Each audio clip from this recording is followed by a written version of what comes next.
What is the point of power if you're too timid to use it? In geopolitics, as in life, hesitation invites risk. Sir Keir Starmer's government, still relatively fresh from the glow of electoral triumph, now finds itself face to face with the messy, combustible business of international conflict. And what's the reaction? Jets moved. Assets positioned. Calls made. Contingency plans drawn up. But here's the blunt truth. Diplomacy without teeth is theatre, and the British stage is starting to look tragically under-equipped. When missiles rained over Israel and allies scrambled to intercept them, Britain was left out of the loop.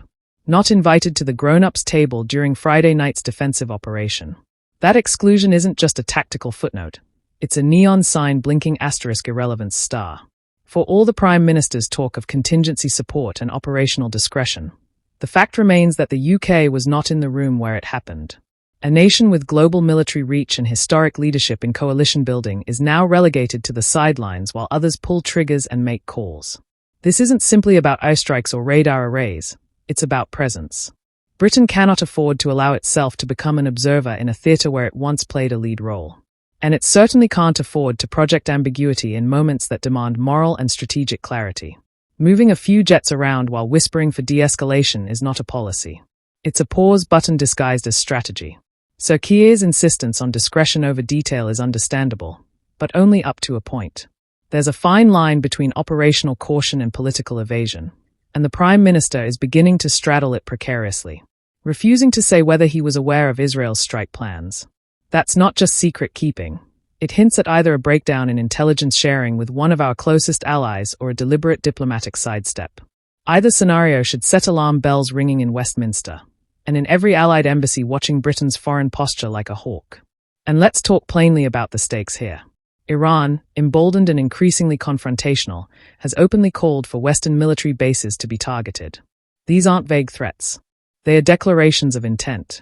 The idea that the UK can afford a posture of soft deterrence in response is fantastical. While Sir Keir and Foreign Secretary David Lammy exchange cautious calls for calm with the Iranian regime, we must ask, has any regime so deeply entrenched in ideological hostility ever been pacified by a stern phone call? Meanwhile, opposition voices are beginning to show a sharper edge. Dame Priti Patel's call for diplomatic leadership is notable, though predictably couched in cautious optimism. More compelling, though, is Kemi Badenoch's unapologetic assertion that warm words won't stop Iran. She's right. This is not a moment for linguistic acrobatics. It's a moment for resolve. If Iran is indeed on a nuclear trajectory, as Israeli intelligence suggests, then the existential stakes for the region, and by extension for global stability, are monumental. Pretending otherwise is not diplomacy. It's denial. And then there's President Trump. Still a whirlwind of contradictions, yet, on this occasion, striking a disturbingly cogent chord, Iran, he warns, must make a deal before there is nothing left. The bluster may be vintage Trump, but the underlying warning is anything but rhetorical.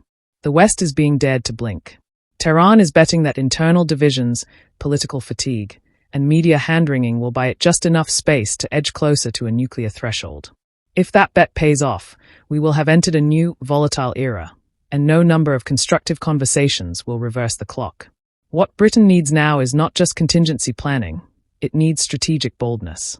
That doesn't mean charging headlong into military engagement, but it does mean reclaiming credibility.